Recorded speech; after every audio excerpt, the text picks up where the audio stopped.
Bonjour à tous et bienvenue sur cette nouvelle vidéo. Aujourd'hui nous allons corriger l'exercice 10 des variables aléatoires que vous pouvez retrouver sur la page 2 du PDF donné sur le site du professeur. Je vous retrouve dans quelques minutes pour la correction de cet exercice.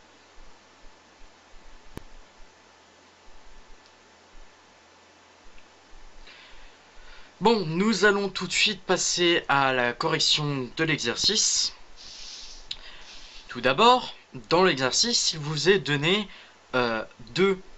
des informations quand même essentielles. Nous avons deux urnes, la A et la B, et dans ces urnes, nous avons des formes. Nous avons dans l'urne A 3 carrés et un triangle, et dans l'urne B 2 ronds et un pentagone. Dans la première question, il nous est demandé combien de couples d'objets différents peut-on obtenir à l'issue des deux tirages. Donc tout simplement, pour cet exercice, il suffit de faire l'univers qui est toujours caractérisé par le delta. Donc nous obtenons cet univers et nous avons donc 12 couples. Ces couples deviendront par la suite notre cas possible. Donc ensuite, après avoir fait l'exercice 1, nous pourrons passer au petit 2.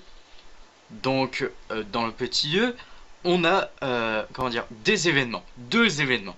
On a l'événement C, où le couple d'objets comprend un carré, et l'événement P, où le couple d'objets comprend un pentagone. Alors, par la suite, il nous est proposé 4 probabilités.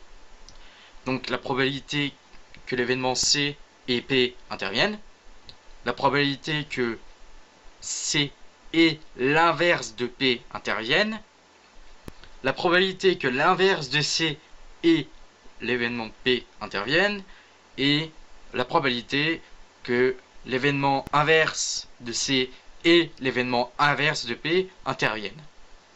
Nous allons commencer par la A. Tout simplement, nous reprenons notre univers et nous cherchons les cas favorables à cette probabilité. Nous en comptons 3. Celle-ci, celle-ci et celle-ci. Si vous me dites pourquoi, tout simplement car nous observons que les deux événements sont bien respectés. Nous avons un pentagone et nous avons un carré.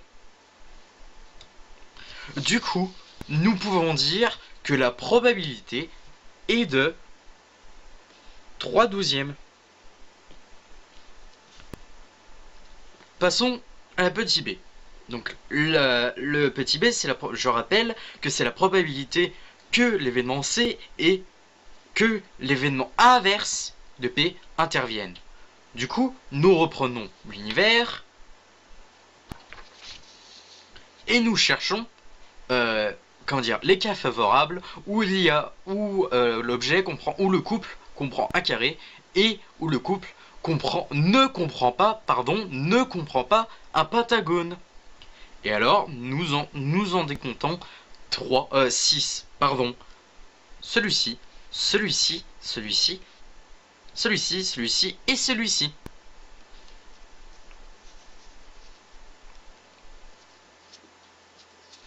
Alors, la probabilité de B est de 6/12. Ou plutôt 1/2. Nous allons passer tout de suite à l'essai. Donc la probabilité de C est que l'événement inverse de C, donc que le couple d'objets ne comprend pas un carré, et l'événement P, donc que le couple comprend un pentagone. Nous reprenons l'univers, comme toujours, et nous cherchons le cas favorable à cette probabilité. Et nous remarquons qu'il n'y en a qu'un, celui-ci, car tous les autres possèdent un carré. Or, l'événement inverse de C, et on ne veut pas de carré. Du coup, la probabilité de C est de 1/12. Et enfin, la dernière probabilité est l'événement inverse de C et l'événement inverse de P. Donc, que le couple d'objets ne comprend ni pentagone ni carré. Nous reprenons l'univers, et alors nous cherchons le nombre de cas favorables à cette probabilité. Nous en décomptons deux, celui-ci, car tous les autres possèdent soit un carré, soit un pentagone. Du coup, la probabilité de P, la probabilité de D, enfin de P, événement inverse de C et événement inverse de P, est de 2/12. Alors, tout simplement, comment dire, pour faire ceci, j'ai une formule, et cette formule est très simple. Donc la probabilité, donc ici, probabilité donc, de quelque chose, est égale au nombre de cas favorables sur le nombre de cas possibles. Voilà, j'ai utilisé cette formule. Donc nous allons voir très rapidement par la suite. Donc voilà, nous nous retrouvons donc au petit 3a. Dans ce petit 3a, nous devons déterminer les deux probabilités, donc la probabilité de C et la probabilité de P. Pardon, de P. Et alors, j'ai remis la formule, donc nombre de cas favorables sur nombre de cas possibles. Donc, bien sûr, nous allons tout de suite passer. Alors, je vais rappeler l'événement C. Donc, l'événement C, c'est le nombre d'objets comprenant un carré. Alors là, encore une fois, nous allons reprendre notre univers et nous allons voir le nombre de cas favorables à cet événement. Donc, il y en a 1, 2, 3, 4, 5, 6, 7, 8 et 9. Alors, la probabilité de C est de 9/12. Donc, pareil pour la probabilité de P, je vais la rappeler. L'événement est le couple d'objets comprenant un pentagone. Alors, à ce moment-là, nous reprenons notre univers et nous cherchons le nombre de cas favorables à cet événement. Et nous en décomptons 4. Du coup, la probabilité de P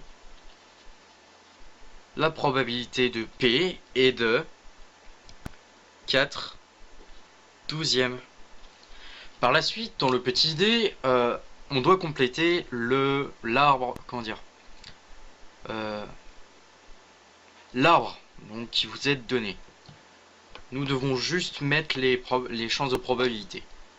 Donc la probabilité de C est de 3/4 et la probabilité de l'événement inverse de C est de 1/4. La probabilité que P c'est 1/3 et l'événement inverse de P c'est 2/3. Pareil pour la suite.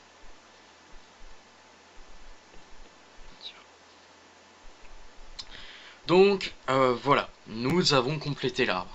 Et dans le petit c, il nous est demandé, peut-on retrouver les résultats de la question 2 à l'aide de l'arbre de probabilité de la question précédente? Donc nous allons voir tout de suite. Nous retrouvons nos probabilités de la question 2 et nous allons tout de suite faire les calculs. Alors, quand nous avons un arbre, on n'additionne pas les valeurs, on les multiplie. Je vais vous montrer. Par exemple, pour la probabilité, la première probabilité que nous avions, c'était l'événement C et l'événement P. Du coup, on prend notre arbre, on trace entre guillemets un trait, Du coup, on prend l'événement P, donc qui est 3/4, on le multiplie à la probabilité de P, ce qui nous donne, on multiplie 3/4 par 1/3, ce qui nous donne une probabilité de 1/12. Et ainsi de suite pour les autres. Je vais continuer. La probabilité de l'événement C et de l'événement inverse de P, c'est, on prend notre arbre, 3/4 fois 2/3, qui nous fait 3/4 fois 2/3, 6/12. Et ainsi de suite. Donc ce qui nous fait 1/4 fois 1/3, ce qui nous fait 1/12. Et enfin 1/4 fois 2/3, qui nous fait 2/12. Et alors nous recomparons nos résultats de ce petit c avec les résultats du 2, et nous remarquons alors que les résultats sont les mêmes. Donc, par conséquent,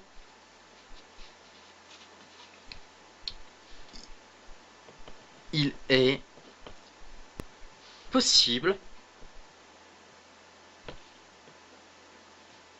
de retrouver les résultats de la question 2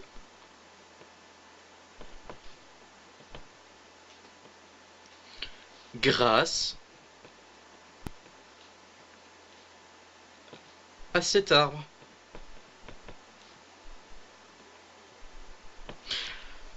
Voilà. Merci d'avoir regardé ces vidéos, j'espère que vous avez compris. Si vous n'avez pas forcément bien compris, je vous suggère de demander au professeur. Sur ce, merci d'avoir regardé. Au revoir.